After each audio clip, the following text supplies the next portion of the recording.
एक आदमी आया मेरे पास और आकर कहने लगा, पास्टर जी देखो वो आपकी बुराई कर रहे हैं। पिछले साल मुझे किसी ने बताया। मैंने कहा क्या हुआ? उसने मुझे बताया, कहता है कि देखो ये आदमी आया, और वो आदमी मेरे पास आया सच में। उसने कहा, कहता है कि ये मिनिस्ट्री जो है एक बड़ी मिनिस्ट्री, और वो बड़ी मिनिस्ट्री की और मेरी भी बड़ी मिनिस्ट्री, और मेरी बुराई करने के लिए उसको 30,000 रुपये दिए गए। क्या 30,000 दिए गए उसको? 30,000 रुपये। मैंने मैच किया तो 30,000 करके उसको वीडियो बनाने के लिए दिए गए, कि 30-30 हजार कई लोगों को वीडियो बनाने दिए गए कि प्रॉफिट बजिंदर को बदनाम करो कि ये ज्यादा बड़ा हीरो बन गया। मैं कह रहा हूं उन लोगों को कि मुझे बदनाम करने से क्या होगा? 30 चांदी के सिक्के तो यहूदा इस्करियोती ने भी ले लिए थे, और उस यूट्यूब चैनल वाले ने भी ले लिए। मैंने उनको कहा, मैंने कहा कोई बात नहीं, लेकिन आज मुझे पता लगता है कि उसकी दोनों किडनियां खराब हो गई, और डॉक्टर ने उसको जवाब दे दिया, और बहुत सारे लोगों के साथ प्रॉब्लम हो गया। बोलने दो, मैं जवाब नहीं देता, मेरा परमेश्वर जवाब देता है। मैं कह रहा हूं उन लोगों को, लेकिन मैंने उस व्यक्ति को कहा, मैंने कहा कोई बात नहीं, लेकिन मेरे पास उसकी वीडियो भी आ गई। बाद में उन्होंने उसी को मारा और पीटा जिसने झूठ कहा था। कहता प्रॉफिट बजिंदर ने, कहता मेरे को पैसे दिए, और उसकी टीम ने मुझे पैसे दिए, और मुझे पैसे देकर मुझे कहा कि भाई तू सारी उस मिस्ट्री की गवाहियां मतलब कि बता दे कि ये झूठ करते हैं, ये करते हैं, वो करते हैं, पता नहीं क्या क्या नाम सुना। लेकिन मैं उन बुराइयों में नहीं गया। मैं अपनी भेड़ों को रखवाली करनी है, मुझे अपने भेड़ों की को चराना है, मुझे उनको बताना है कि पवित्र आत्मा हमारे जीवन में काम जब करता है कि जब हम ऐसे काट कूट करने वालों से सावधान। बाइबल में लिखा पहला पतरस 5:6 में कि कह रहा कि अधीन हो जाओ। तो इसका मतलब अपने अगुवे के अधीन। कहता अगर आप शिक्षा पा रहे हैं, आप मेरे ऊपर से अनॉइंटिंग को ले रहे हैं, मेरे ऊपर से आशीष को ले रहे हैं, परमेश्वर ने जो मुझे आशीष दी आपके घर जब आएगी, जब आप आदर करेंगे। अगर आप विचार में आकर ठोकर खा गए, आप लोगों की दूसरी वीडियो देखकर ठोकर खा गए, तो मैं कह रहा हूं वो शराब आपके ऊपर भी पड़ेगा, बच्चे के ऊपर भी पड़ेगा, परिवार के ऊपर भी पड़ेगा, क्योंकि आपने मेरी चुगली खाई, क्योंकि आपने अपने लोगों की चुगली खाई। परमेश्वर इन लोगों से दूर रहते हैं, इसलिए लिखा आप परमेश्वर के सामर्थी हाथ के नीचे आ जाओ। मतलब कि परमेश्वर के हाथ के नीचे, हाथों ने लिखा, कहता है एक हाथ के नीचे। अगर आप विश्वास कर रहे हैं आज रात से, कहता है कि आपके ऊपर परमेश्वर के आशीर्वाद उतरेंगे यीशु मसीह के नाम में। आज लोग जब नहीं मानते तो बिलाम की तरह अपने घर में प्रॉब्लम्स को देखते हैं। आज भी बहुत सारे लोग जो हैं वो जगह जगह घमंड की बातें करते हैं, प्रॉब्लम्स करते हैं, लेकिन पवित्र आत्मा बचाना चाहता है ऐसे लोगों को। यहाँ पर पौलुस कह रहा है पहला कुरिन्थियों 11:13 में, कोई बोल रहा है आपको, कोई बोल रहा है कि पैसे ले ले, आपको कोई बोल रहा है कि ये कर ले, लेकिन मैं उन लोगों को कह रहा हूं कि सावधान, आप छोटी बड़ी बात में लालच में ना हो। आप लालच में नहीं जाना, क्योंकि इन दिनों में कहता है कि आपको मसीहत से हटाने के लिए लालच दिया जाएगा। आपको शैतान किसी ना किसी तरीके से आपको गुमराह करने की कोशिश करेगा। यहाँ पर क्या लिखा पहला कुरिन्थियों में, हाँ पढ़ेंगे, देखो क्या लिखा। तुम आप ही विचार करो। तुम आप ही विचार करो क्या? नहीं, पहला कुरिन्थियों 11:13 में लिखा। हाँ पढ़ो, क्योंकि हाँ दिखा नहीं, दूसरा कुरिन्थियों 11:13 में लिखा, क्योंकि ऐसे लोग झूठे प्रेरितों और छल के काम करने वाले और मसीह के प्रेरितों का रूप धारण कर लेंगे। मतलब यहां पर परमेश्वर का दास कह रहा है, कहता है कि ऐसे कह रहा है कि पास्टर पोस्टल खड़े हो जाएंगे, कह रहा है ऐसे लोग झूठे प्रेरित और छल का काम करने वाले और मसीह के प्रेरितों का रूप धरने वाले। मैं कह रहा हूं कि आने वाले समय में अपने आप को प्रोफेट कहेंगे, अपने आप को अपोस्टल कहेंगे, अपने आप ही मर्जी से करेंगे। लेकिन परमेश्वर पौलुस यही बात बोल रहा था पिछले वचन में कि वो मेरी चाल से पहचानो। यीशु मसीह बोलता है मेरे स्वभाव से पहचानो। यीशु मसीह कहता है, कह रहा है आज उन लोगों को बता रहा है कि अगर मैं, पौलुस बोलता है मैं आपको अच्छा लगता हूं या नहीं लगता, अगर मेरा वचन आपको अच्छा लगता है, दिया हुआ अच्छा लगता नहीं लगता, तो आपको मेरे चाल चलन से पहचानना है। कहता आपको पहचानना है कि मैं कहीं शिक्षा, अपनी गवाहियों से पहचानना है। आप कहता अंधा भिखारी जहां बैठा था अनॉइंटिंग प्लेस पर, उसको चंगाई क्यों कब मिली? कहता कि जब उसको ये पहचान थी कि यीशु, विश्वास था यीशु मसीह यहां से जाएगा और मुझे चंगा करेगा। तो परमेश्वर का आत्मा कह रहा है कि आपका बीज कहां जा रहा है? उपजाऊ भूमि पर जा रहा है कि कह रहा है कहां डालना है? आपने पथरीली भूमि पर डाल रहे हो तो फल नहीं आएगा।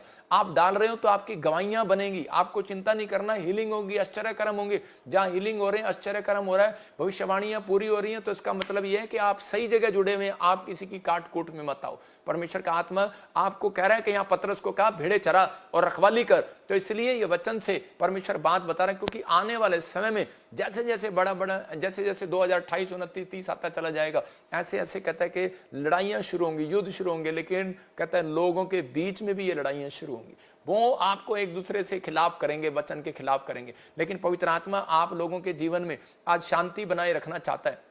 एक बार ऐसे ही यहां पर मैं छल की बात बता रहा था, क्योंकि ऐसे लोग झूठे प्रेरित और छल से काम करने वाले लोग खड़े होंगे। एक आदमी की मैंने सुना, एक मिनिस्ट्री थी नाइजीरिया के अंदर, और वो नाइजीरिया में क्या करते थे, जब वो बड़े बड़े माउंटेन पे जाकर प्रेयर करता था, बड़ी बड़ी जगह जाकर प्लेटिनियम कार्ड, फलाना कार्ड, सारे कार्ड करता था। और उसी समय उसके सामने जब दूसरे मिनिस्ट्री आ गई, तो उसी समय जब प्रेयर करने लगे नाइजीरिया में, तो उसी समय उसने परमेश्वर को कहा, परमेश्वर ये देखो, एक ही जगह पर आपने यहाँ दूसरा पास्टर क्यों खड़ा कर दिया।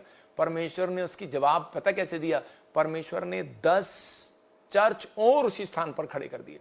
आज हो सकता है कि आप दुकान खोलते हो और सामने वाले को दुकान खोलने के बाद, बिजनेस खोलने का, ब्यूटी पार्लर की दुकान, आप उसी समय अंदर से परमेश्वर से प्रार्थना करें, परमेश्वर आप क्या कर रहे हैं, सामने दुकान खोल दिया, परमेश्वर इसकी दुकान बंद कराएं। तो आप जादू टोना कर रहे हैं उसके ऊपर। आपको ऐसे स्वभाव में नहीं जाना। परमेश्वर का आत्मा कह रहा है छल के काम कराएगा शैतान। कहता है कि आपके अंदर छल भर देगा, आपके अंदर कपट भर देगा, आपके अंदर ऐसे ऐसे काम कर देगा कि आपने सुना होगा कुछ लोग ऐसे करते हैं कि वो प्रॉफिट बजिंदर की मिस्टी में नहीं जाना, आप दूसरी जगह चले जाना। मैं कह रहा हूं कि आपके अंदर छल काम करेगा। ये इस कामों से, इन्हीं कामों से आप पहचान लोगे कि उसके अंदर परमेश्वर का फल है कि नहीं है, वो परमेश्वर के लोग हैं कि नहीं है। तो उसी समय कहता है कि परमेश्वर ने उसको जवाब दिया, उसके स्थान पर 10 चर्च बना दिए परमेश्वर ने। और जब वो 10 चर्च बन गए, वो हैरान हो गया और वो कहने लगा, कहता है कि ये कैसे हो रहा है परमेश्वर, क्या हो रहा है। परमेश्वर ने कहा, और उसी समय परमेश्वर कभी भी किसी को एक तरीके से जवाब नहीं देते, उसके सामने उसको जवाब दिया। और उसके बाद कहता है उस व्यक्ति ने भी, कहता है जब उसने खूब पैसा कमाया, बाद में बिजनेस में लगाना शुरू कर दिया, बाद में उसने बंद कर दिया, तो परमेश्वर ने उसको कहा, कह रहा है कि पहले तो तूने प्लेटिनियम कार्ड बनाए, गोल्डन कार्ड बनाए, डायमंड कार्ड बनाए, तूने अपनी सेवकाई के लिए। अब अगर ये बेचारा ने जब सेवा शुरू की है, इसने प्लेटिनियम कार्ड और ये गोल्डन कार्ड बना लिया, तो कहते हैं तेरे को क्यों जलन हो गया। कहता है कि वो अपने लिए नहीं मांग रहा, वो परमेश्वर के राज्य के लिए मांग रहा है। और उसी समय निर्गमन के 11:2 से परमेश्वर ने उससे बात किया।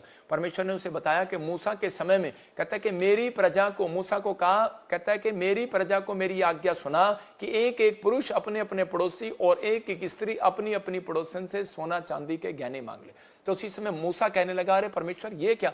कहता है कि वो तो हमारी काट कूट करने वाले हैं, और हो सकता है वो गरीब हो सकता है वो बीमार हो सकता है वो समस्या में हो सकता है वो कैसे भी हो, लेकिन परमेश्वर उनके पास पता नहीं पैसे हैं कि नहीं, और तू हमें कह रहा है उनसे पैसे ले ले, और तू, वो तो हमारे दुश्मन है, हमारा गला काट देंगे, तू कह रहा है उनसे पैसे ले ले। और उसी समय वो कोई अभिषेक नहीं बेच रहा था, वो कोई प्रार्थना करके अभिषेक नहीं बेच रहा था उनके लिए। परमेश्वर ने उसको कहा, कहता है जा, कंप्लेंट तेरी नहीं मेरी कराएंगे ये। कहता है मेरी प्रजा को या मेरी आज्ञा सुना, एक एक पुरुष अपने अपने पड़ोसी से, एक एक स्त्री अपनी अपनी पड़ोसन से सोना चांदी मांग ले। अगर आप इसी का 11:1 पढ़ेंगे तो लिखा परमेश्वर ने मूसा को कहा, दिखा जरा, परमेश्वर ने मूसा को कहा।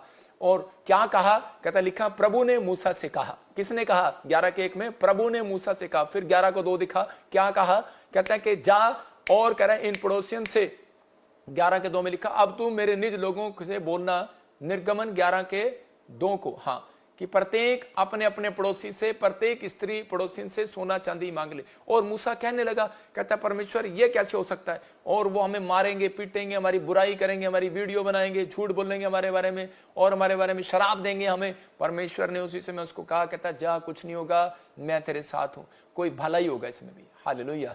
तो उसी समय मैं आपको बताता हूं इस वचन से कि मैं भी मूसा की तरह कभी किसी से 10 रुपए नहीं लेता था, क्योंकि मैं एजुकेटेड था, मेरे पास पैसा था, सब कुछ था, मेरे दादे परदादों की जमीन है, मैंने आर्मी में जॉब किया, मेरे पास पैसे थे। लेकिन मेरे बाप ने जब घर से निकाल दिया तो स्वयं भी मेरे अंदर एक जमीर था।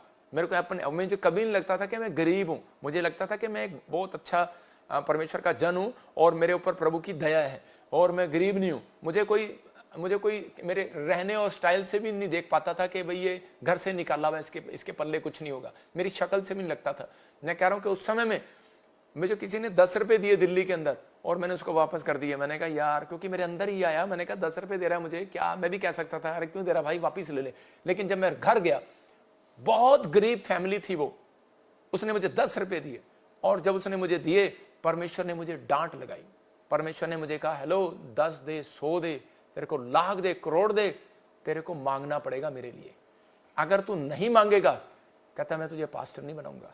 मैं पास्टर बनना भी नहीं चाहता था, मैं एक बड़ा अफसर बनना चाहता था, लेकिन परमेश्वर ने मुझे एक बात कही थी दिल्ली के अंदर, और वो पास्टर का घर मुझे याद है आज भी। उसने मुझे कहा था, कहता अगर तू किसी से नहीं लेगा तो मैं तुझे कभी आशीषित नहीं करूंगा। कहता है क्योंकि उस व्यक्ति की तू आशीष रोक रहा है, अगर उसने नहीं दिया तो परमेश्वर कहता है मैं उसको आशीष नहीं दूंगा। आज बहुत सारे लोगों को नहीं पता, वो मसीह का नाम नहीं लेने आते, वो मसीह का नाम नहीं लेते, वो तो सिर्फ ये आते हैं कि शायद झाड़ा बाड़ा होगा, कुछ देना पड़ेगा और जाए जी हाथ रखवाएं, हो जाएगा चमत्कार। और अगर किसी को चंगाई ना मिले, अगर मूसा कहता है परमेश्वर अगर तू चिन्ह चमत्कार ना करे तो कौन मेरे साथ चलेगा, चिन्ह चमत्कार मूसा के अंदर होकर किए परमेश्वर ने। याद रखना, कहता है कि उसने दान भी मांगा, सोना भी मांगा, चांदी भी मांगा, ऐसे ऐसों से भी लिया, दुश्मनों से ले लिया उसने तो। अरे उसने तो डरा नहीं, दुश्मनों से ले लिया, गरीबों को तो छोड़ो। परमेश्वर ने कहता है कि आज गरीब अपने गरीब इसलिए कहता है कि वो दान देने में कमजोर है। परमेश्वर इसलिए हर व्यक्ति से लेना चाहता है, हर व्यक्ति दे और परमेश्वर उसको आशीष दे। और